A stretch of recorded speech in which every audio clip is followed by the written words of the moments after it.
All right, Mike. So, as we're digging into mindfulness and intention and really helping authors and writers with the writing lifestyle, what is the secret to writing with mindfulness and intention?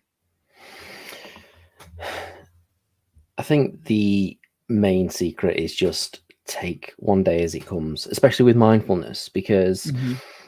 in today's age, obviously, we get so bogged down with different things. You constantly have Facebook sort of Hmm. pinging notifications at you. You have Instagram wanting your attention constantly. And sometimes we can get lost in like a digital haze whereby then we can't see the wood for the trees. So, for example, my intention to writing is I know exactly what I want to focus on. So, for example, like with Shadows of the Dreamwalker, which I Hmm. believe you previously read, it's my intention with that is I know where I want the end goal to be. I don't know Hmm. when I want the end goal to be. I don't know when it's going to be finished because I always constantly have fresh ideas coming in my head. Hmm. But the thing is, it's like I don't have what's the word? I don't beat myself up when like I don't finish a project or Okay. I don't finish a chapter, for example. Like I'm currently working through the first chapter again now, and I'm at a point in the story where it's just right. Okay, I don't know where else I'm going to go from here, so let's Okay. go away and let's just go away and do something else. Um, Interesting. So it kind of sounds like you're you, it sounds like you have a clear intention to do something. You have a clear intention to set out and do something, yeah, but you don't have bad consequences I'm not when you restrict. don't Yeah, achieve it. You're not I'm not restricting I'm yourself. not restricting myself because at the Mhm. end of the day, and this is the thing with writing as well. This is the beauty of it. I mean, I've just literally finished writing my latest episode of A Simple Life, which is Mhm. the art of writing. Believe it or not, it's Okay. brilliant. But it's like writing is it's one of those art forms where Mhm. you can continue on and on and on. And yes, it may sound rubbish in the first draft, but that's why you go back and edit, and that's why you go Yeah. back and you can just, you're not structured, you're not rigid and things in a process, which Wait, a first for draft me, doesn't have to be perfect? no, no, but first draft doesn't have to be perfect, and that's the best thing. Now, funnily enough, this used to be my issue, like Okay. massive issue, and I've worked on perfectionism for coming up to 12 years now, Okay. roughly. So this is sounds okay. So you've really been working for over a decade now on Yeah, improving, not being yeah, a perfectionist. yeah. So it Okay. all started when I got my first job in the police, where I Mhm. was a civilian investigator. And Mhm. what that meant was I would go into custody for people who've been arrested, interview Wow. them, and then write a report for the Crown Prosecution Service to Mhm. either charge them, send them to court, whatever. Now, back then, my report writing and my English wasn't great. It was Mhm. terrible, in fact. In actual fact, I pretty much flunked out of high school almost. I didn't. I did pass, but I almost did. Now, that for me, whenever I was writing something, I would get people to check my work, and I'd Mhm. say to the sergeant, like, "Can you just read over this, make sure it sounds okay? Can you do this? Can you?" But Mhm. over time, it's like I started learning. Well, no, not everything has to be 100% correct. It doesn't have to be perfect, and this is Interesting. when Okay. this is when I found with an ex-partner of mine who was struggling with mental health issues, and I was like, how do I help her? How do I make her mental health issues go away? And it turns out that there was nothing that I could do. She had to do it herself. But the things Mhm. that I was learning, I could then implement into my own life. And one of those things was mindfulness and perfectionism as well. And so when I was sort of learning that, it sort of just it lifted a weight off my shoulders, basically. Wow. And Okay. so it was great because I knew that I could start something. Mhm. And although yes, you have a vision of it in your mind, But over time, that vision changes. That vision becomes something better. It becomes something more unique. Mhm. Right? Because again, going back to mainstream media and the digital age and all that sort of stuff, um, you are constantly bombarded by all these other content creators that are out there. There are millions of them, all online, Mhm. all telling you how you should be. Do this and you'll be perfect at it. Do that and you'll be perfect. But that's not the point. How many takes did it take Mhm. that person to create that episode of whatever it is that they're promoting? Yeah, I could totally relate with that, especially with intention, because I Mm, know I've had to have so much intention to be successful. yeah. And Mike, thank you for sharing that. I have so many questions already because I am such a proponent of mindfulness and intention, and I really actually want to learn more about your techniques. We'll actually be hopping into Mike's techniques of mindfulness and intention in just a second because I want to welcome you to the Create Right Now podcast. Today, I'm chatting with Mike Edwards. We're sitting down and we're discussing how do you have mindfulness? What is mindfulness? For those of you who don't know, you probably do. How do you have intention? How do you use meditation? How do you use these techniques with writing?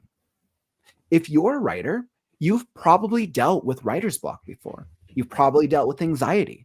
Maybe you're a student, maybe you have a family, maybe you have responsibilities, and you have to figure out how do I balance the writing lifestyle with being proactive, with being consistent, and then how do I still write when life's crazy?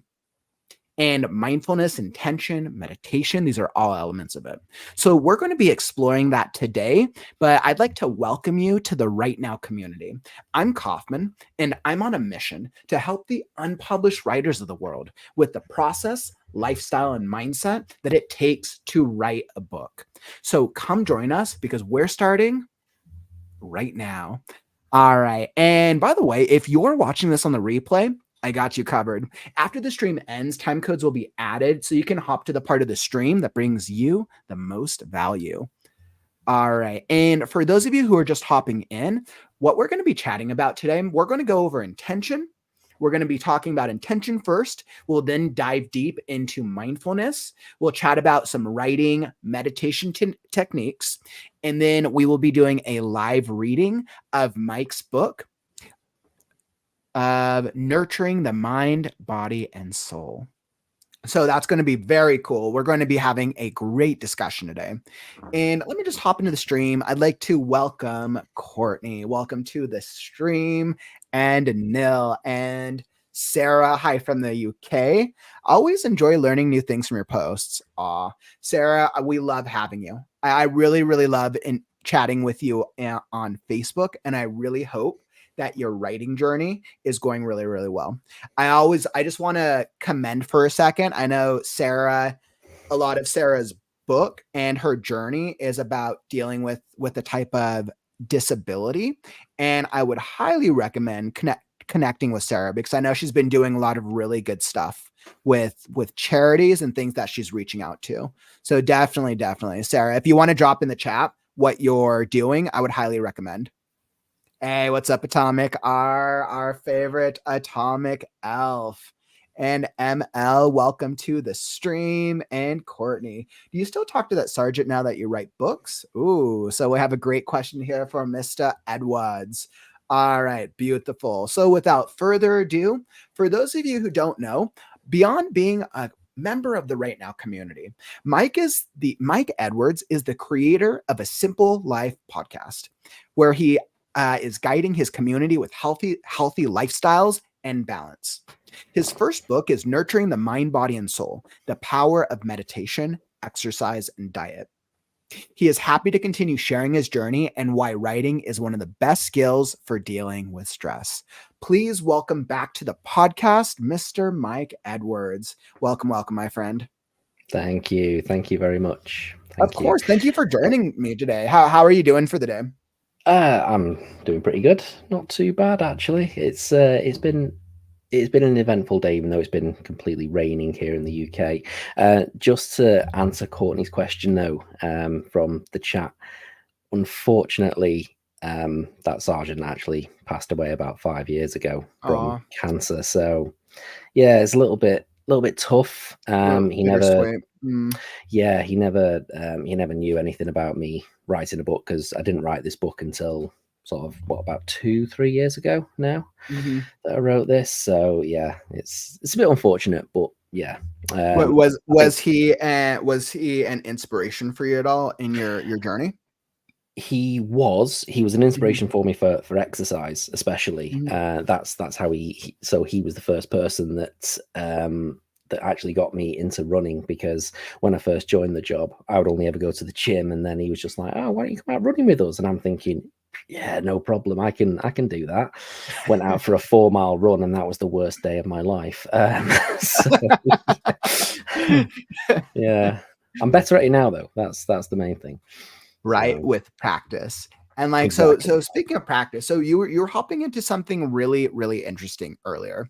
Now, I really wanna chat about how we're approaching writing with mindfulness intention. Mhm. Obviously, I know you published a book about this. You have a lot of expertise in this area, and I know you discuss a lot of different areas of this in your A Simple Life podcast, which is Mm. so awesome. I've checked out a couple episodes already, by the way, and I really appreciate it. I Which really was your like I've already favorite? learned, like, a couple of techniques, and I'm like, "I need to meditate. I need to, like, get my zen." But then I feel like I never have enough time, but that's a Yeah. me problem. Well, that's it. You only take 60 seconds. That's the main thing, what most You're people right, but think. if we Mm, make time for the things that matter. You're absolutely exactly. right about that.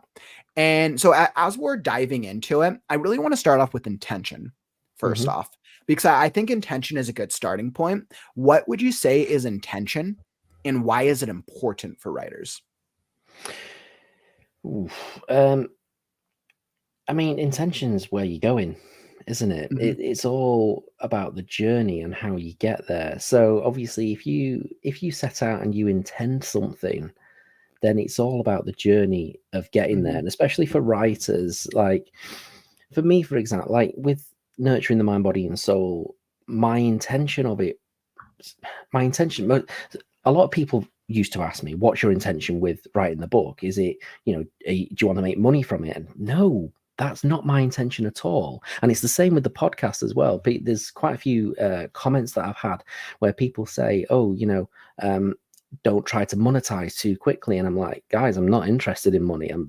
That doesn't bother me. My intention is to help people. And, aw, obviously, coming from a policing background, that's what I do.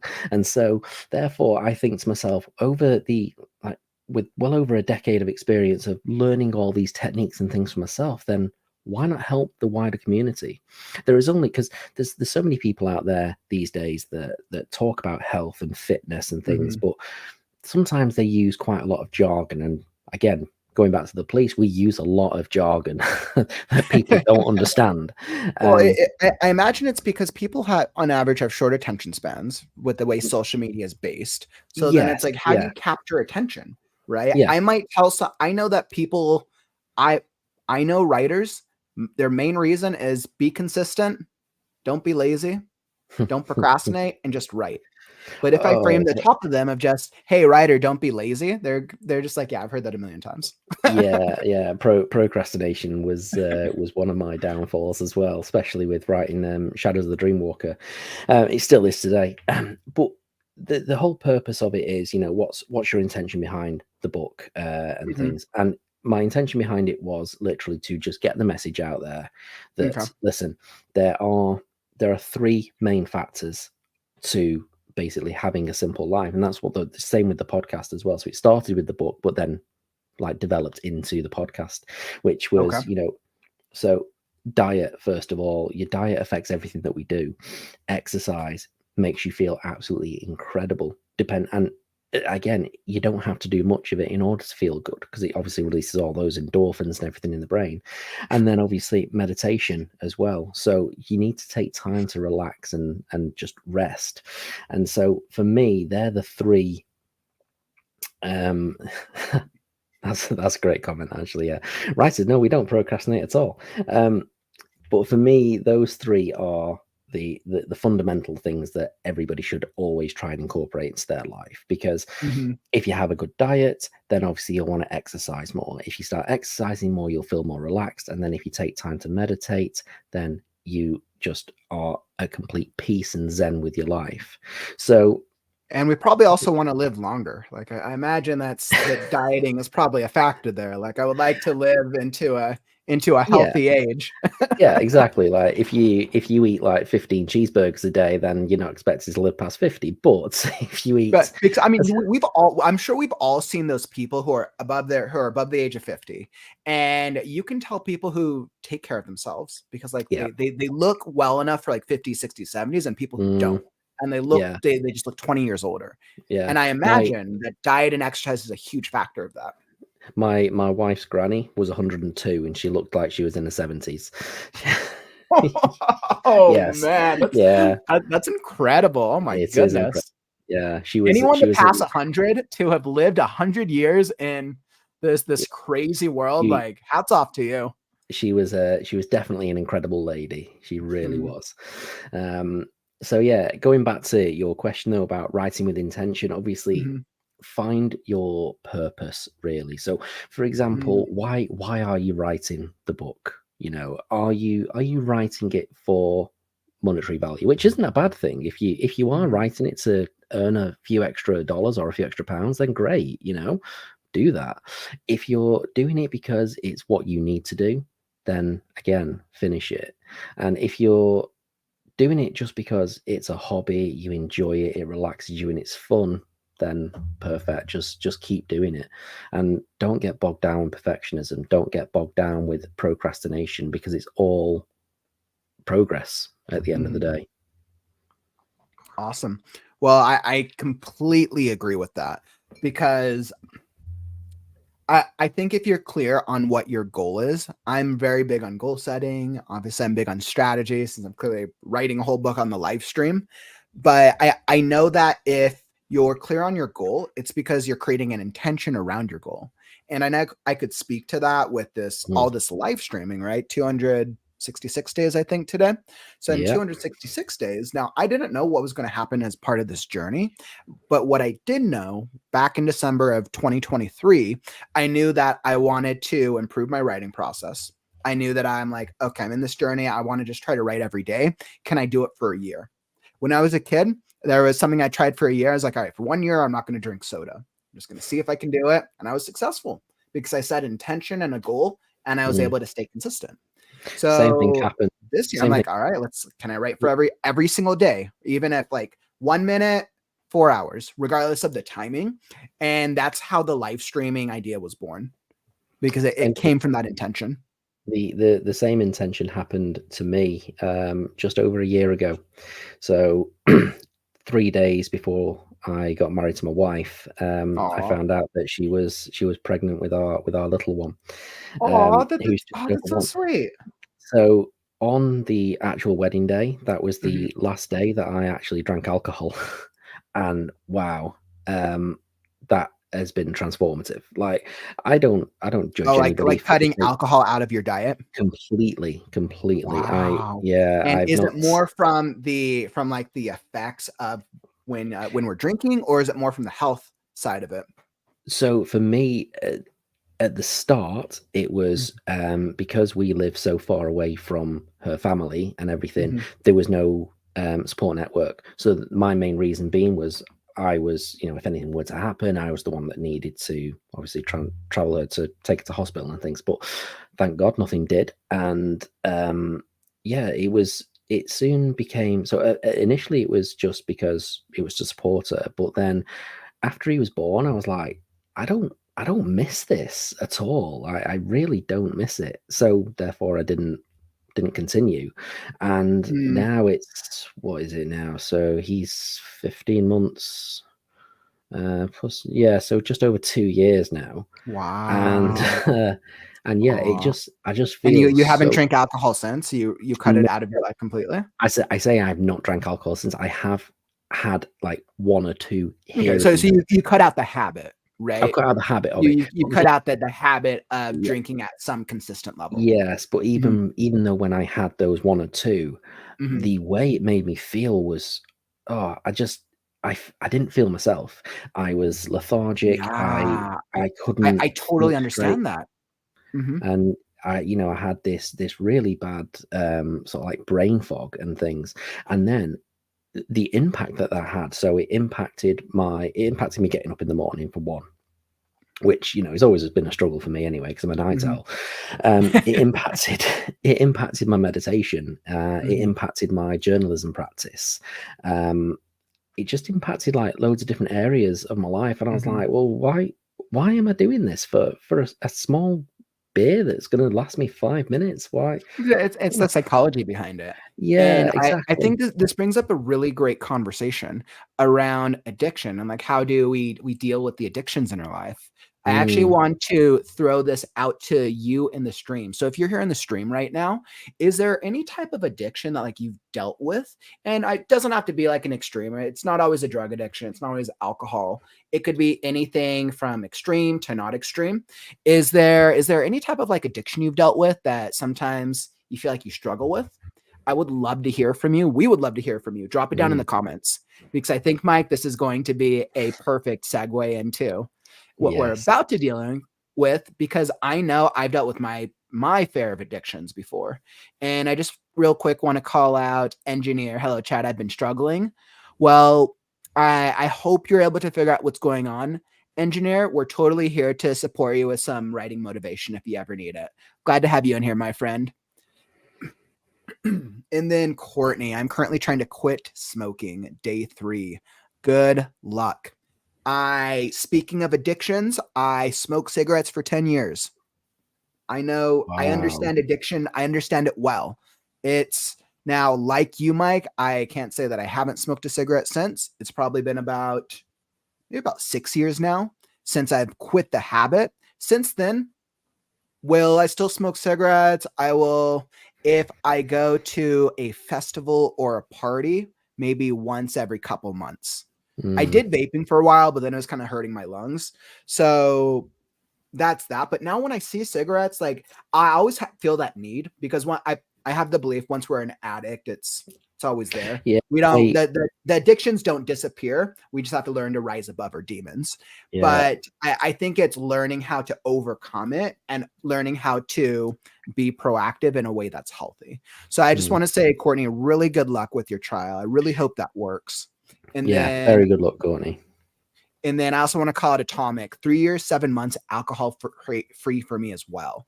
2 days after being sober, my wife had an overdose on aspirin. I'm so glad I was able to notice the subtle signs and get her to the hospital in time. First off, atomic, like thank you for sharing. That's incredible. That is absolutely incredible. A, that you yourself were able to overcome alcoholism, and that B, that you were able to save your wife's life through that Yeah. awareness. Like that's incredible. I've got no words for that. That's just I know. I'm yeah. like speechless, Atomic. That just makes Um, me respect you even yeah. more, my friend. And then engineer. I have a caffeine addiction, but my struggle is anime has infected my magic system. Well, caffeine addiction, I think that I would say, having worked in coffee for 10 years, caffeine addiction is probably America's #1 drug of choice. I think I could probably UK. say caffeine addiction is common. I know I'm addicted to caffeine and anime has infected my magic system. That sounds like a good problem to have. Anime affecting my magic system, that sounds like a great problem to have. I like that. Corey is like, I stopped drinking soda when I got pregnant with my first. He is 12. I still can't drink soda. And sometimes we have to change our habits as a result of Mm, life, right? It's unfortunate that a lot of times people don't end up making really positive health decisions until they're literally like in pain or affected by disease or the aging process. Awesome. So I just wanted to call that out in the community, especially as like I know addiction is a huge thing. mm, And Mike, it sounds like you've been on a journey with kind of obviously you had to you had to step back from alcohol and obviously you were a newlywed and then mm. also had a new kid on the way. Were you able to use and leverage intention and or mindfulness into overcoming this? Maybe Yeah. if there's any strategies you could share with our audience. Yeah, I mean, for me, it wasn't too much of an issue because I wouldn't say that I had any addiction to alcohol. Mhm. I thoroughly enjoyed it. I enjoyed Okay, going so it's more out like and things. casual. It was more, yeah, it was more casual. I never had Mhm. an actual addiction to it, and so the mindfulness of it was. I mean, there was days when I would come home after having a really stressful day at work, and I used to just go straight to the fridge and crack open a beer, but I sort of Yep, yep, been yeah. there. Mhm. So instead of doing that, I was like, okay, well, I need to fix the habit. So what was the cue, first of all? Well, the cue obviously was the stressful day at work. Okay. Mhm. So then what was the action? The action was coming home, going straight to the fridge and getting out a nice cold beer, Mhm. which, you know, it was good at the time. So I needed to change that action with something else.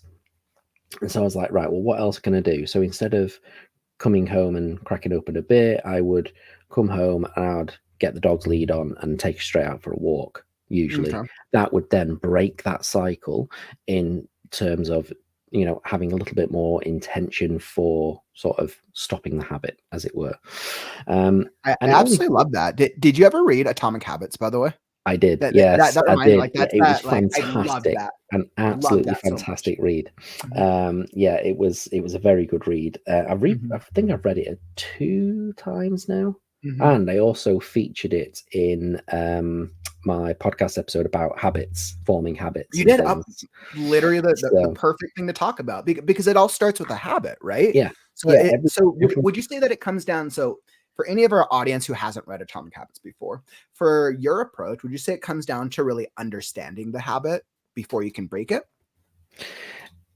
It comes down to noticing the cue Okay. of the habit first. So let me just find the episode. There we go. There it is.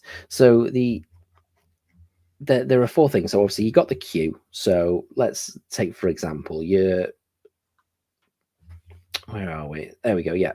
So you're on your way to work using public transport and you feel bored. Therefore, you take your phone out of your pocket. So there's the cue, because you're bored. Now you want the craving, so that's the next thing. So you want the relief from boredom. So your Okay. response is that you then begin mindlessly scrolling through social media, and the reward is that you're craving satisfied by being associated with being on your phone during the journey to work to relieve the boredom.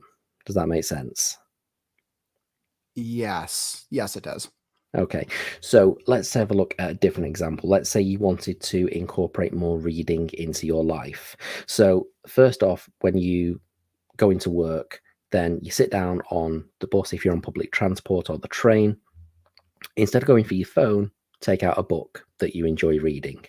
Okay. So there's your cue. So when you sit down on the public transport, you take out your book straight away. You then go for the craving, which is you want to continue reading the book because it's a book that you're enjoying. Now this can be any book that you want, aka Last Scarecrow, when you've actually finished going to publish it. Woo! And then you end up getting that response. So you end up reading the book whilst you're on the public transport. And then the reward is that you end up satisfying your craving because you've read the book whilst you're on the transport. So that's how it really works. There's 4, isn't there? There's cues, cravings, response, and reward. And so you need to ask yourself these 4 questions. So first of all, if you want to break a habit, it's how can you make it obvious? How can you make it attractive? How can you make it easy? And how can you make it satisfying? Because that will then hit your cue, craving, response, and reward areas of the brain, which is the best thing to break a habit, really, in a nutshell. Okay. Anyway, Wow. Well, I absolutely love that. I really do. Thank you for sharing that. I think that type of technique will really help our audience, especially mm, for those who are dealing with any types of habits that really need to be overcome. yeah, you can. Have you tried that strategy for a while? Has that been working for I you? I tried that when my first time in 2019. This Mhm. was after I'd read Atomic Habits. I think it was around about then that it came out, and it was because I was doing a marathon in Chester, and it was difficult because a friend of mine gave me the training plan. And it was Mhm. like, on Sunday, do your long run, which is 16 miles. And I'm like, no, no. Well, I needed to then, obviously, I needed the cue, first of all. So Mhm. what did I do? I purposefully put the trainers right by the front door. So when I Okay. got up in the morning, saw the trainers, I need to go for a run. Then put the trainers on. So then you do that, you satisfy your craving by actually going for a run. But I didn't bother sticking like directly to the training schedule. And then my Okay. reward at the end of it all, in order to make it stick, was to finish my run with a really, really nice cup of coffee, which would, like, I'd go to a coffee shop, I would buy a coffee, and I could just sit there, relax, stretch out and everything. And it was great. So yeah, it does work. And Mhm. the same thing can be applied to your writing as well. And this is what, like, going back to the beginning of the conversation about perfectionism, it's not about, you don't have to write, say, let's say, for example, you want your book to be 120,000 words. Well, you don't have to hit 120,000 words. Mhm. If you hit 80,000 words, it's still an achievement. It's just that, why? Because you then end up falling into the habit of maybe just filling in like parts of the book which aren't relevant, really. Mhm. So it's all about that intention. It's all about that end goal and where it is that you're going to. So for me with the marathon, when I was training for it, my friend said to me, he's an elite runner, by the way, Mhm. he was like, "Oh, you need to complete a minimum of 20 miles Okay. to do the marathon." I was like, hell no. There's no way I can do that. So I think the furthest I ran was about 16 miles in one day, and that just Okay. absolutely killed me. But the marathon for me, when it came to the day, it was that visualization exercise. It was that Mm. technique that I'd used. So this is something that I had started to read about during when I was like finding out different forms of meditation. Okay. Now, primarily, I obviously focus on Zen meditation, but there's visualization meditation, which is extremely powerful, especially if you're completing a mammoth task. So, for me, Mm. when I was doing the marathon, I visualized myself crossing that finish line. I visualized the feeling, the euphoric feeling that I would get Mhm. by actually just finishing, by getting the medal that I was Mm. obviously that I'd You're earned like and like stuff. envisioning it. Okay. Yeah, so you envision everything. You envision how you're going to feel. You envision how your mind's going to be afterwards, and just overall the achievement that you've created. And so Interesting. So it's that like for taking me, intention a step further, right? yeah, Intention and then envision it. and then envision it. And when I crossed that finish line, everything that I'd visualized came to fruition. It came to the forefront of my mind, and I was just like, oh my God, I've actually done it. I've ran 26.2 miles. What on earth? I Wow. mean, I said to myself that day, I would never, ever do another one. But then about a month later, I'm thinking, yeah, I could do another one. Yes. Because of that feeling of success. Well, Exactly. thank you for sharing that because I think intention and then I think setting like a clear goal or vision is so, so important. As we think about a couple of these techniques, I'm curious what is mindfulness, and then how does mindfulness play into it, especially with your writing? Ooh, so in my writing, mindfulness does play quite a huge part.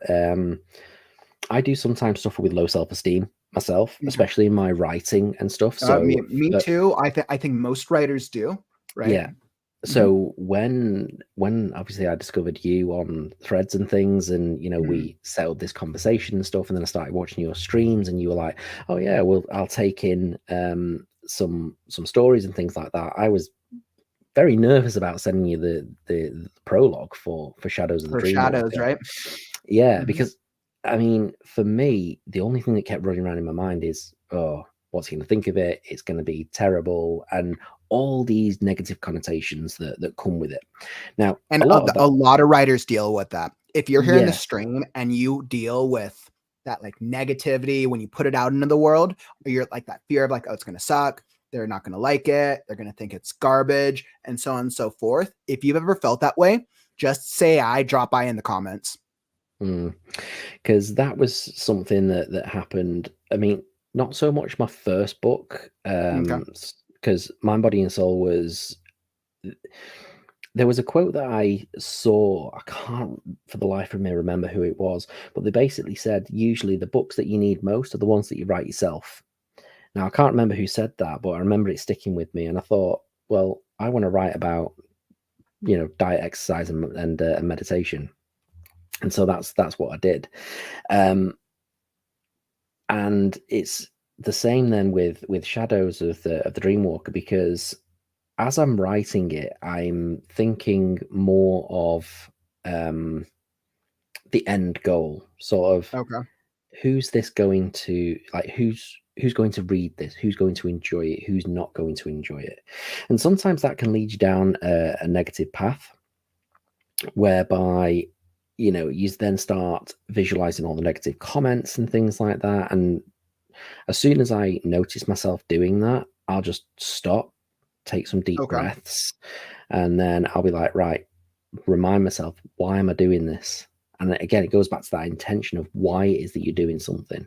So for me, when the mindfulness side of it is, I will always try and make things positive in my own mind and my own writing. And yes, again, perfectionism comes into it, because no things are going to be perfect. So as long as I don't expect it to be perfect, then I'm never going to be disappointed. So then would you say that mindfulness is it's like the conscious self-awareness of yourself, or your physical, your presence in the moment? Yeah. So, I mean, rather than thinking in the future or what's just happened, then if you're more present with yourself here, like in the here and now, and the only thing in front of you is the document that's open, or your notebook on your desk or anything, and you're just jotting so things it's really down. just about being present. It's really being present in the moment.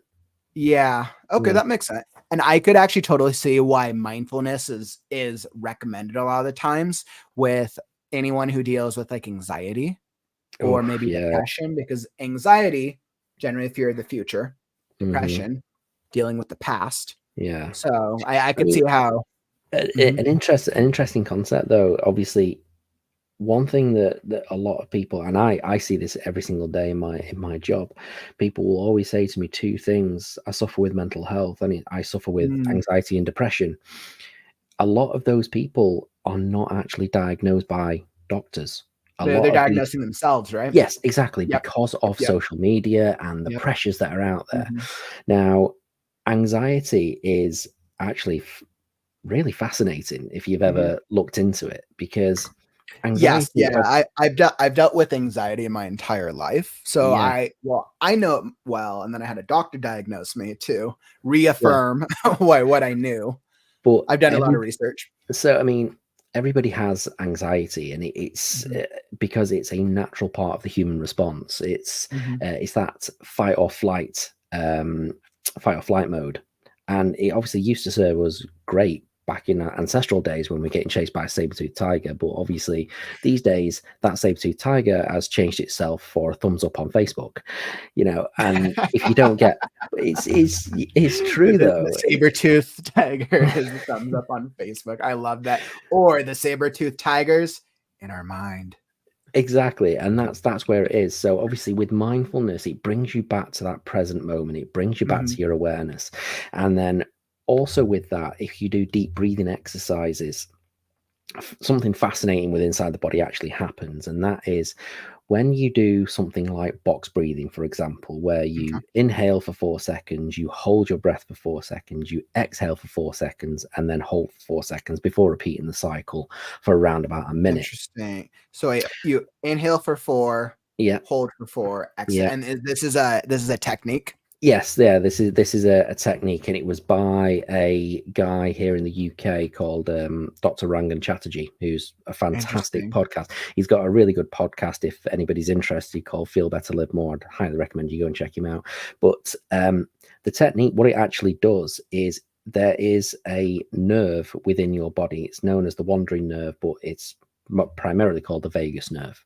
So when you are in a state of fight or flight and you Mhm. are anxious, you are overthinking of what could happen, this could happen, that could happen. You're trying to predict the future because obviously our brains are predicting machines.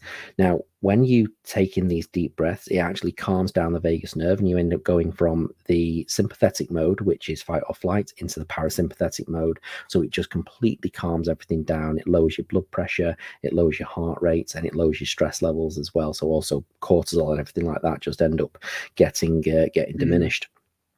And I have used that practice so many times, and especially Wow. when I very first started the podcast, it actually took me. If I had to start the podcast when I initially had the idea, it would have been Mhm. running for about a year and a half now, rather than just over 6 months, because I Mhm. procrastinated so much and I had anxiety about what people would think about it, and also the Mhm. perfectionism behind it as well. So it was only when my wife turned around and went, "Stop being so bloody perfect," that I was like, Mhm. "Yeah, okay, you've hit the nail right on the head there. Thank you." So yeah, she's my biggest fan. So Aw. Well, I absolutely love to hear that, Mike. Thank you so much for sharing. I think what I wanna hop into next, and let me just do a quick call out. So, if you're here, thank you for joining us. If you're just hopping into the live stream or watching on the replay, we're having a dynamic discussion about mindfulness, intention, some breathing techniques, and things to help you with the writing process. What we're gonna be doing next, we'll be chatting about meditation, because I think meditation is a great way of helping you, whether it's a breathing meditation technique or just meditation in general, when you're struggling with your writing. And then we're going to hop into the live book reading of the book. Make sure I have the right name. Here, let's see, The Mind, Body, and Soul, The Power of Meditation, Exercise, and Diet. And then we'll do a little live Q&A. If you have any questions for Mike about mindfulness or intention or meditation. And if you're getting value out of the stream, follow and subscribe. We're here every day with the Right Now community, 266 days and counting. If you are an unpublished writer and you need help with the process, lifestyle, and mindset to get your first book out, then tap that follow button, tap that subscribe button, and you'll be alerted when we go live. All right, beautiful. Okay, Mike. So as we're thinking about meditation and we're thinking about that aspect. So we Mhm. think about intention is being clear with what you want to achieve, being Mhm. clear with your goal, mindfulness, being present in the moment, both incredibly important. What, let's see, what would you say? How can meditation help to improve the writing process? Straight away, it clears your mind of Okay. all sorts of distracting thoughts. And meditation and mindfulness sort of go hand in hand with each Mhm. other. Now, this is a practice that I will do on, well, I try and do it on a daily basis. I do sometimes fall off the bandwagon. It all depends on really what's going on in my Mhm. life. And but for me, meditation is a way of sort of organizing organizing the chaos, really. So Mm, I like that. you can have you can have like a really stressful day, and somebody may have said something to you about 4 hours earlier that's still playing on your mind, although you don't think that it's playing on your mind. But when you meditate, obviously you are intended to think. It's people often say, like, oh, clear your mind, you're not meant to have um any mind any thoughts flowing through your mind and things, but that's not the case. If you meditate and sort of acknowledge the thought that comes into your head, and then just Mhm. go, okay, yeah, I acknowledge that, and then just gently push it out of your mind, and then return your focus back to the breath. And this is again, yeah, Interesting. even It with almost what feels like you Atomic have saying. to combine intention and mindfulness to really Yes, be successful with meditation. not necessarily, because intention, you don't really have to have an intention with meditation, in my opinion.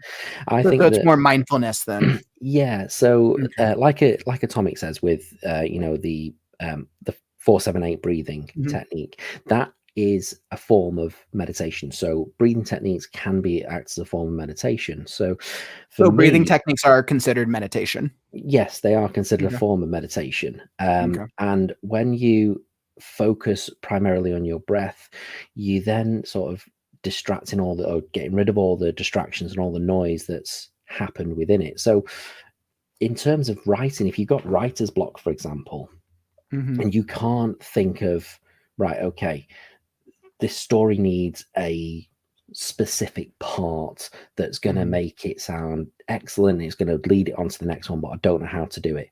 Come away from the screen, do some meditation. And the beauty of it is, I do 10 minutes myself, but Mhm. the beauty is you need only do 60 seconds of closing your Mm. eyes in a nice, peaceful, calmful area, and then just try and relax, breathe in, hold, breathe out. And with your mind focused on your breath, then that then takes you, again, it removes you from the fight or flight response, which you may be going through and you're not realizing it, into that parasympathetic mode where you're into rest and digest and you're relaxing and things. That then Okay. may spark some creativity. I mean, for me, in a morning when I do my 10 minutes of meditation, it's usually to focus on my breath to relax me, but then I'll also include a practice of, right, how am I going to approach the day? How am I going to attack the day? How am I going to make sure that I get the most out of today, whether I'm in work or it's one of my days off and things. And so for me, I always feel lighter after I've meditated. I always feel more alert, more present. I am less snappy, as it were, especially if I've had a coffee. And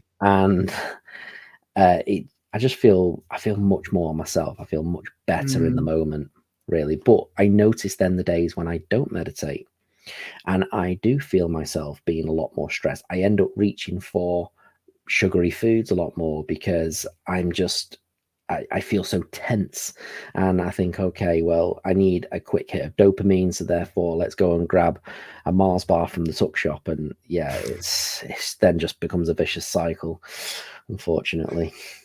In theory, that seems like a really great practice.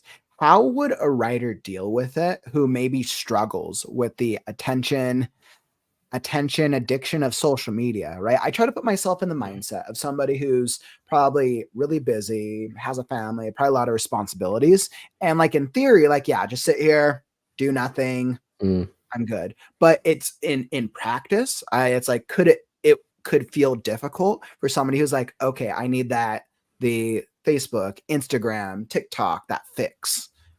Do you have any strategies for beginners? My strategy for everything really is start small, Okay. because at the end of the day, if you let's say, for example, right, you want to start practicing meditation. You don't want to start like one of the Himalayan monks and do 7 hours a day. You want to start small. So what's the smallest way that you can start? Now, most people think, oh, well, you need 15, 20 minutes to meditate. No, you need 60 seconds. Now, for me, if you do have an addiction to social media that you need to be on it all the time, then put Mhm. your phone in a completely different room. Time yourself with an old fashioned alarm clock, Mhm. or just count the amount of breath that you take. Um, 60 seconds is all it takes, and then build it up from there. So you could start with 1 week doing Mm. 60 seconds. Week two, move it up to a minute and a half. Week three, 2 minutes. Week four, 2.5 minutes. And before you know it, 10 minutes actually doesn't seem like a long time at all. It goes Mhm. in the blink of an eye. Um, so that's how I would tell people to approach it. Start small, and Starting as small. you gain more confidence with it and you start understanding, well, actually, yes, I could do, I could, right, I've got 5 minutes. I've only got 5 minutes. Great. Okay, Mhm. fine. I'm going to go away. I'm just going to collect my thoughts. Now, this is great in turn in things of, like, if you're preparing for an interview, if you're going to go and meet somebody for the first time. It gives you that sense of collecting your thoughts and to be present with yourself, and then to also just be completely relaxed rather than going in a stressed out state. So that's how I would approach things. It's the same with writing. I absolutely start small, make it as easy as possible. Exactly. And I think, Mike, that's why we get along so well, because I Mm. have that same philosophy with writers, right? And like, I think sometimes we make the process too difficult. We make it almost too hard on ourselves. That saying, we are our own worst enemies, can be true sometimes. And like what I see with a lot of writers is we embark on these journeys. We embark on these, all right, I'm going to write a book. Okay, now this book is really cool. I'm going to make it into a series. All right, now it's going to be a 5-part book series, 10-part book series, a universe. I'm going to do all the things, and that's fine if you have the intention and you're clear with your goal. But what I end up seeing with a lot of writers is they start these projects and then they end up never finishing them because they set these large goals, but then they get distracted by life. So I think making it small is a very, very great strategy. And dropping off on that note, Mike, I actually want to hop into the live reading right now because I think we've done we've had some really great conversations, and I want to throw this back to the audience. What we're going to do is we're going to hop into a live reading of Mike's book, Nurturing the Mind, Body, and Soul, The Power of Meditation, Exercise, and Diet, which is super cool. So we're going to do a brief little reading of that, and then we're going to be doing a Q&A. So if you have any questions for Mike about mindfulness or intention, drop them down in the comments, and we will be answering them shortly. All right, Mike. So I have this all set up on my end, and we got it here with our audience. All right, perfect. Here we go. So we have the beginning. So this is Nurturing the Mind, Body, and Soul, The Power of Meditation. I realized I should have had the book picture pulled up. Let's see, Nurturing. By the way, Kauffman, I actually love what you've done with the title of that book, and I'm very tempted to steal it myself. For what exactly? For the Mind, Body, and Soul that you've done for the stream. Oh yeah. Oh, for the image, the thumbnail. Yes. Yeah, that's the one. Yeah, I actually had a lot of fun with that. I always try to come up with different strategies and different ideas when I do when I create the thumbnail, and that is just like a random thing. But I'm glad you like it. Thank you so much, friend. And of course, absolutely, all yours. Perfect. So we have the introduction. I'll pull up the book cover so people can check it out. But Mike, you can start whenever you'd like. Yeah, thanks. So obviously this is the introduction to the book. I'm only going to read the introduction. I'm not going to read the whole thing. So in our fast-paced modern world, where stress, anxiety, and the relentless demands of daily life seem to be ever increasing, the quest for holistic well-being has never been more relevant or pressing. In the midst of this bustling and often chaotic world, the significance of nurturing the mind, body, and soul cannot be overstated. This book is an invitation to embark on a journey of self-discovery, healing, and transformation, where we explore the profound benefits of meditation, exercise, and diet on our physical and mental well-being. Within the pace of modern life, characterized by consistent connectivity, information overload, and the perpetual race against time, it has given rise to the unprecedented challenges for our mental health. Stress and anxiety have become unwelcome companions for many, casting a shadow over the pursuit of happiness and fulfillment. In this relentless pursuit of success, it is all too easy to neglect the very foundation of our well-being, the intricate interplay between our mind, body, and soul. Yet the age-old wisdom of cultures around the world, steeped in millennia of collective experience, has long recognized the importance of balance and harmony in our lives. From the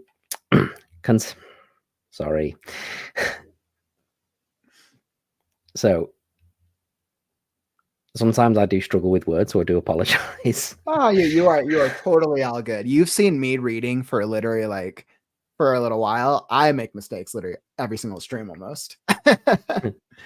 From the contemplative practices of ancient Eastern philosophies to the wisdom of indigenous cultures in sync within nature's rhythms, we find a timeless message, a message that speaks to the necessity of nurturing not only our physical health, but also our mental and spiritual dimensions. This book seeks to bridge the gap between ancient wisdom and cutting-edge science. It is the testament to the enduring relevance of practices that have stood the test of time and have been celebrated for their transformative powers.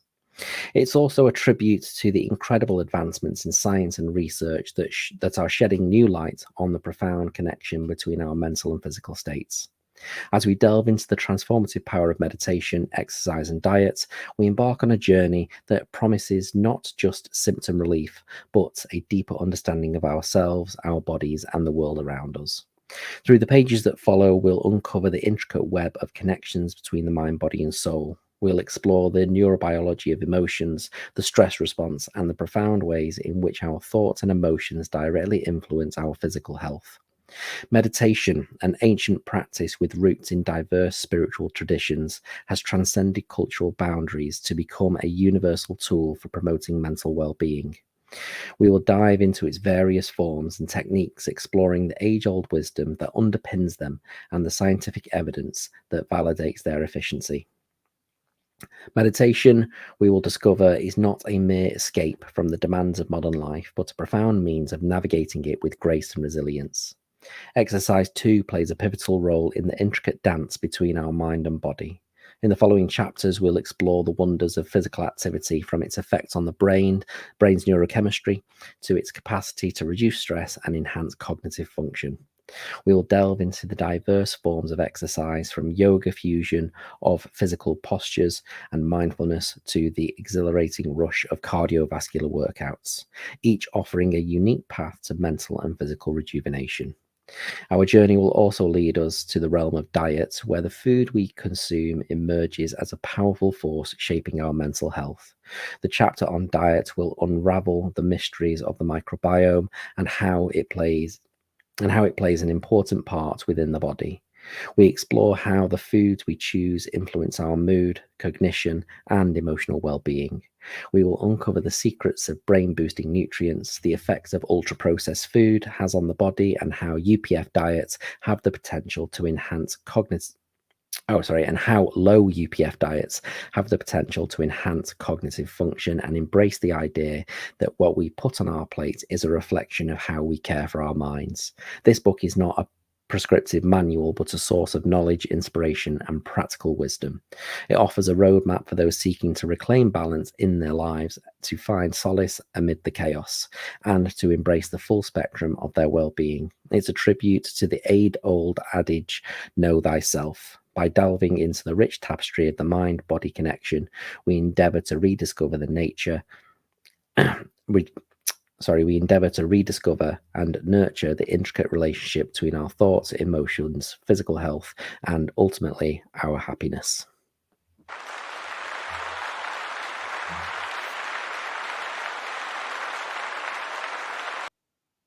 Awesome, Mike. Thank you so much for doing that reading. I feel like we got a little deep dive, a little how-to or intro at your book. Thank you for doing that. Oh, you're welcome. Thank you. Thank you for letting me read it. Mm-hmm. It sounds like the book really dives deep into it seems like it's like less a specific instruction manual and more an overall, maybe a little bit of an inspirational guide on meditation and exercise and dieting. Yes. Yeah. I mean, for me, there was, if I just have a quick look, that was it. There was a book, there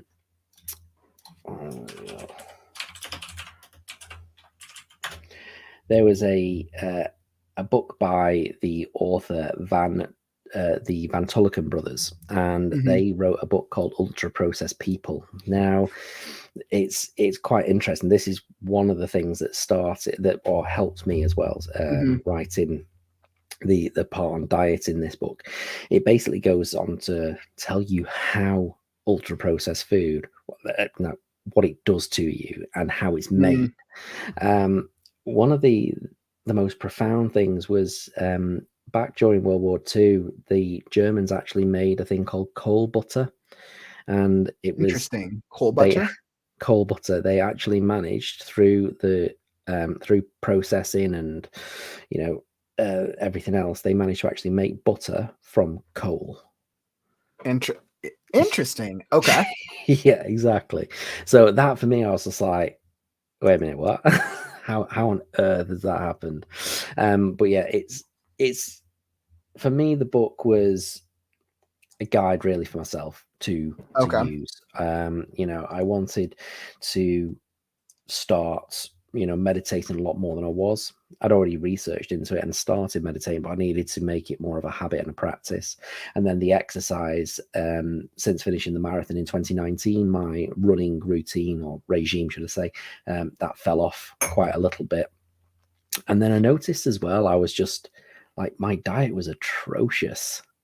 It was just wrong on so many levels. But yeah. So that was the inspiration really for writing the book. I was just like, I want to do something. Like I said to you before, we often write the books that we most need ourselves. And so that was I've actually gotten that advice before from, I want to say today's episode 18. So of the 20 or so guests that I've had on the podcast, Mike, there's been a couple who have, well, obviously I know you're also a fiction writer, but a couple who published nonfiction books.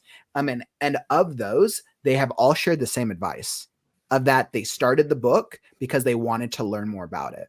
Obviously, if you're writing a nonfiction book, you have to do a lot of research to make sure everything's accurate outside of your pre-existing knowledge for it. So I think that's absolutely incredible. Thank you for sharing that. And what I did was I just dropped the link down in the chat. If you want to go check out Mike's book, the Nurturing the Mind, Body, and Soul, The Power of Meditation, Exercise, and Diet.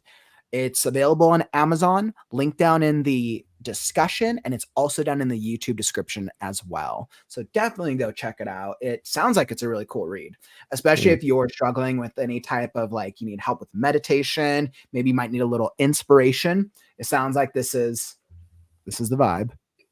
And also, this isn't just going to be the first edition of the book. I do plan to eventually go back and maybe rewrite some chapters, because obviously when I initially published this, I didn't have the podcast out at the time, and so obviously the A Simple Life podcast is actually, a lot of it's taken from the book, but then a lot of it has come since. So it's kind of like taken as that idea. Yes, yeah. So I eventually want to go back and rewrite it again. It might come out as a different version, but yeah, who knows? And that's the great thing. We can always come out with more editions. And exactly. so that's awesome, Mike. Thank you for sharing that.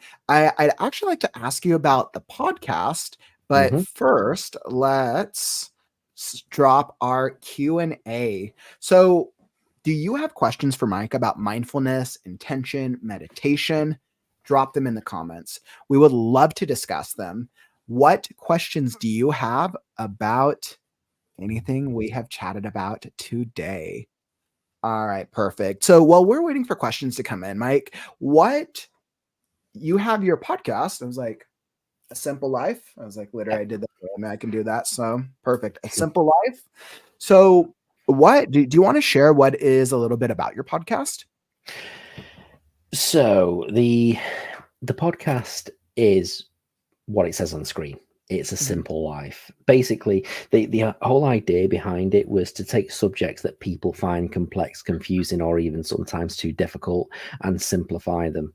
So, for example, my first episode, obviously we touched on it a little bit before, which is all about meditation.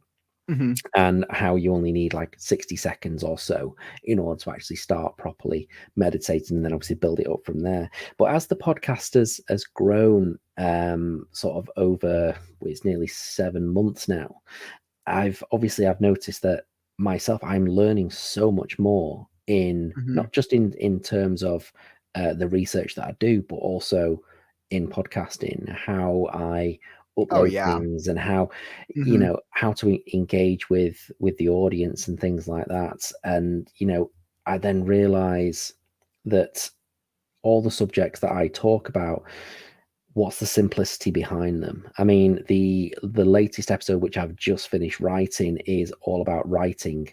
It's how I feel that writing is one of our superpowers. really in the world. I mean, it's been around for millennia. It's been around since the dawn of time pretty much. And, writing is so powerful that it's a habit that people enjoy. Mhm. It Oh, yeah. brings, I mean, Clearly, look, if we're here, we're probably all writers. exactly. I mean, so Tolkien's world of Lord of the Rings, that brought Mhm. like millions of people absolute joy. Fast forward to Absolutely. when was the films brought out in 2000 or something, Yeah, and I wanna say what Lord of the Ring or Fellowship, I think came out when I was in high school, maybe middle school, actually. So yeah, I feel it like I was was pretty young. it. I think we went to the theaters and saw each of those like 100 times, I Yes, swear. I did the same, but I mean that's the thing about it, and that's the thing about writing. It's caused revolutions, it's caused wars, it's caused everything. It's just helped people. So the latest Mhm, episode is really sort of a little bit of a deep dive back into the history of mhm, where writing came from, and then how it is that we can implement it, and um, using writing in our own lives for sort of organizing your own thoughts. I journal on an almost daily basis as well, just writing down my own thoughts, my own feelings, mhm. and it's a gratitude journal, because obviously let's not I forget like that that. the power of gratitude in this day and age actually has profound effects, Mhm, not just for you, but for somebody else who's reciprocating that. So let me give you an example. When I go out shopping, for say, and I buy something mhm, from the cashier, the one thing that I'll always say now is "Have a nice day," because my and it sounds silly at mhm. first, but that one little interaction may have just made that Mhm. person's day. You never Yep, know, and yep. that's my whole thing Completely as well. agreed. That's my whole purpose with a simple life. I discussed this in it was one of the recent episodes. I can't remember which one off the top of my Mhm, head, but basically, what my intention for the podcast was: as long as I help one person, then mhm, I'm going to be successful. That premise has now changed.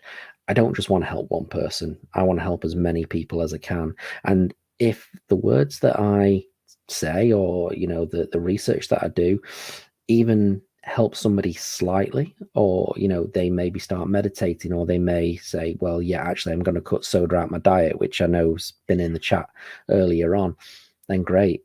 That's helped somebody to just take another step forward to a more simple life.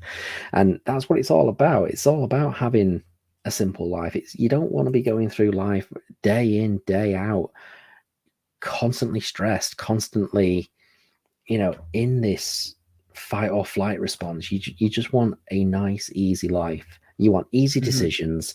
You want practical tips that are going to help. And, you don't want something that's going to be so detailed in scientific fact that you've no idea what the author's talking about.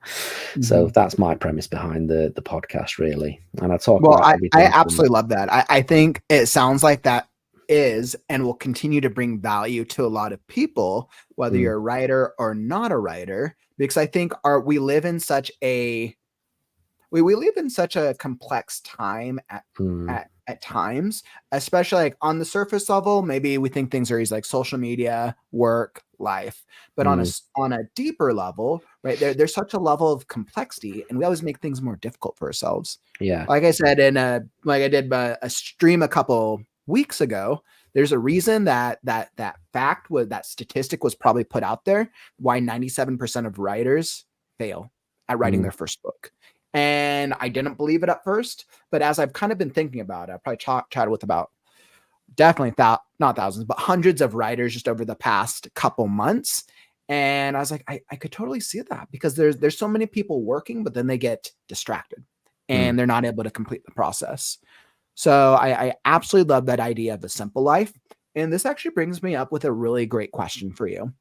What would you say are the biggest obstacles writers face with mindfulness in the digital age? And like what would you Ooh, do about it? that's a very good question. Firstly, AI is a massive obstacle, especially for writers. Ooh, the AI conversation. I love it. Yes. I love Now, it. I don't know what your thoughts on I am pro. AI. I'm very pro AI. I Oh, am good, very good. pro, but Right. it's interesting because I'm pro for it for a couple of reasons, and I'll iterate with this. I believe in the power of AI because I believe that it speeds up efficiency and it improves processes. There are Mm-hmm. absolutely people who are going to take advantage of it and use it incorrectly. There's See, absolutely going to be a that's whole thing with deep fakes, and there'll be the whole thing yeah, with AI yeah. taking some people's jobs. I know there's a fear Mhm. around that. But I think that artists, writers, creatives who are successful will figure out, just like everything else, how to Mhm. use AI as a tool Yeah, in the entire toolkit. I and see that the is possibilities that it gives people. I yeah. see the possibilities it gives new writers Mhm. to improve their writing, to do things that they never could do. Imagine, and like Mike, and I'm going off on a tangent on a second, but like imagine a writer who just published a book. They don't have any animation skill. They don't have the money to hire an Mm. animator. They don't have the resources. Yeah. But with the AI that's improving, we're going to be at a point where you can type in your prompt, type in maybe your book summary and do a scene into Mm. the AI, and it will come up with a fully animated art style for you that you Yeah, can we're now use already to advertise your book, that you can yeah. now use to share what you're imagining, which would not have been possible previously. Yeah, and we're already seeing that as well with Mhm. developments. There's Yep. one that I posted in chat yesterday. I think it was for Courtney, if memory serves, and it was Leonardo.ai, and it's a fantastic tool because some of the things that it can create, and as well it can animate things now as well, Mhm. which is really cool. But I agree with you. There AI should be used as a tool. Now, for me, I'll be honest, I have used AI in the writings of my books, but I don't use it in a way to sort of have it write the book for me. So Mhm. let me give you an And example. I agree with that. I think we're gonna get to a point in society where everyone's gonna be using it once they're over the Yeah. fears. So for me, in chapter one of Shadows of the Dreamwalker, Zakharov brings a letter to the chieftain of the dwarfs, Mhm. and I knew what I wanted the letter to say, but I didn't know how to convey it properly. And so I typed out what I wanted the letter to say, throw it through AI to give me a generative prompt, and I'm like, oh, actually, yes, that is how I want it to be worded. So then obviously go back and then retype it in my own way, sort of thing. So yes, I am using AI as a tool, but I wouldn't necessarily use it to fully write a book. And I do the same as well with my podcast. I use AI to help me write the scripts for it because there is that much information out there. Let's say the topic on sleep, for example, which Mhm. was I can't remember which episode it was now, but um, episode 24 it was. Mhm. It was the 6 month mark. Was it 6 months? I Mhm. can't remember. But anyway, so the episode on sleep, there was that much information out there. I was like, oh, how am I going to condense this into like a 20-minute episode? And so again, using AI, I was like, right, okay, let's have a look at sleep, and fine, have a look at this website. Great, summarize it for me, excellent, and then put it into my own words, and then record the show. Um, so yeah, I think that AI is a big obstacle that some writers will face, and that's Mhm. just because of people using it incorrectly, people Mm. just saturating the market with AI generated content, which Yeah, is faceless content, the faceless niche is oh god, yes, very fast and growing. yes, There's a reason. exactly. But I mean, it's gonna be its own niche. It's gonna be its own yeah, category. yeah, and the amount of times that I see coming through my YouTube feed, how to make so much money with faceless content. You don't have to display it. It's like, but then are you really creating? Are you really a content creator if you're I not? I I would say that you're a type of content creator, but Yeah. it's because you can, once again, efficiency and Mm, speed. That is yeah. popular because of the same thing that like cryptocurrency, the same Mm, thing with like the get rich, because you can do something in faster, in twice the amount of time, in less time. And I think what it does is it improves the process, but you also kind of have to be aware of what it is that you're trying to create. And then you also Yeah. have to be aware of what things come out as AI generated. I Mhm. think there's that awareness of it as well.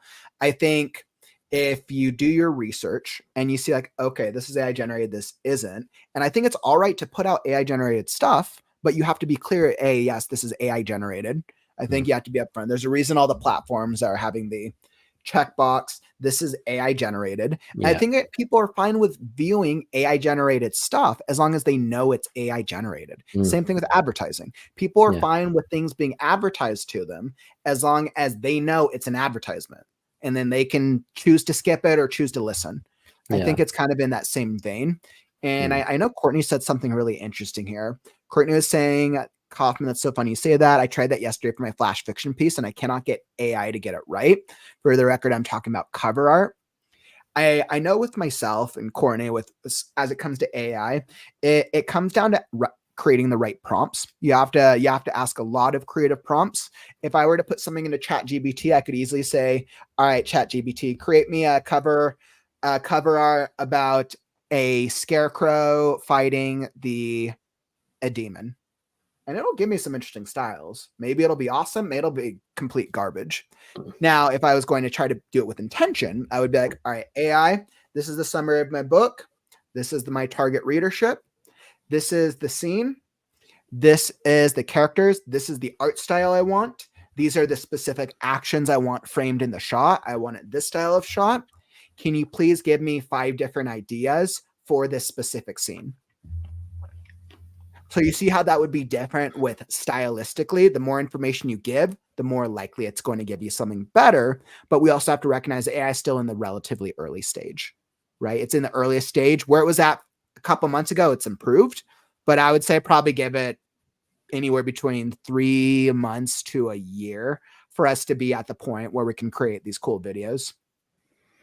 They say, I think it's by the year 2030, AI, or at least by the year 2036 anyway, they say that they're going to be able to generate full films with just text prompts. That's And something that it was, what was that? I missed that. so in by the year 2036, they Mhm. can generate full feature length movies with Mhm. AI. That's Oh yeah, the prediction of it. I saw that as well. I think when or if AI is at that level, it's going to disrupt Hollywood. It's going to disrupt the Mm, film industry for yeah, sure. yeah, Why would a big production company spend millions, billions on a major big budget tentpole with actors and all the production when they can literally spend a quarter of that money and get the same effect? yeah, yeah. Yeah, it's definitely going to disrupt the industry for Because sure. the same happened. It's not there yet because it's AI still learning, Yeah, but we'll probably see that in the next, I'm yeah. sure, 5 years. But the same happened with CGI. I mean, you look back at George Lucas and Star Wars, and his CGI was all miniature models and throwing explosions on things Yeah. in the original Star Wars films. Mhm. Fast forward to the 2000s, and you've got the prequels, and all of a sudden it's all CGI generated. I mean, don't get me wrong, the battle between Anakin and Obi-Wan's fantastic, but going off on a tangent. But it's the same thing's going to happen with AI, isn't it? It's going to get to a point of where it's actually cheaper to pay somebody to sit behind a computer and type in a very detailed text prompt to generate a Mhm. movie than it is to say, okay, Arnold Schwarzenegger, there is a script, you learn Mhm. that, we're going to pay you X amount of millions of dollars, and off you go and create the movie, which is going to take us 2-3 years. Mhm. Oh, look at this, you've got Barry from Stoke who's just actually managed to do it, and it's taken him 6 weeks. So yeah. Well, I think this is an absolutely great conversation to have. I think what I want to do with our timing, I think what we'll do is we'll wrap up the Q&A. But Mike, it's been an incredible conversation today. As always, I have to ask all my guests this single question. If tomorrow was your last chapter in the book of life and you got hit by a bus, what quote or philosophy of your own would you leave to the writers or the artists of the world? That's a really difficult question. That is a really difficult question. What would I leave as the last chapter of my life? Simplicity. Just live life as simply as you can. Don't overburden yourself with the worries of life. That you've got major things in life that you need to sort of look out for. Your family, your health. They're the two main factors. Everything else is completely insignificant. So yes, fine, you have bills and you've got, things that you can't really get away from. But all the intricacies, all the little nitty gritty things, that Tina said this to me, who cares? It doesn't matter. Life's too short for that. So live with as much simplicity as you can. That's how I would say. That's what I would say. Awesome.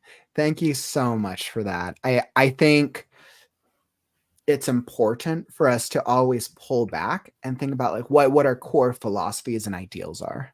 And every single time I always get an absolute phenomenal answer. Mike Edwards, live life as simply as you can. Don't overburden yourself. Perfect. Thank you so much for joining me today, Mike. This has been a great conversation about mindfulness and intention. I feel like I've gotten some like great awareness and kind of learning, kind of thinking through some of these strategies. Well, hopefully it can help you with Scarecrow at some point in the future. Hopefully, we got to make our Scarecrow. Probably needs a little bit more mindfulness. Awesome. Perfect. And then once again for our audience, Mike, where can they find you if they want to know more about you or your podcast? So I'm on Instagram and Facebook at A Simple Life. There should be some links in the show notes as well. And I'm also on Threads as well at A Simple Life. So yeah, hit me up there if you want to. Awesome. And if you guys want to follow those links, they're posted down in the YouTube description down below.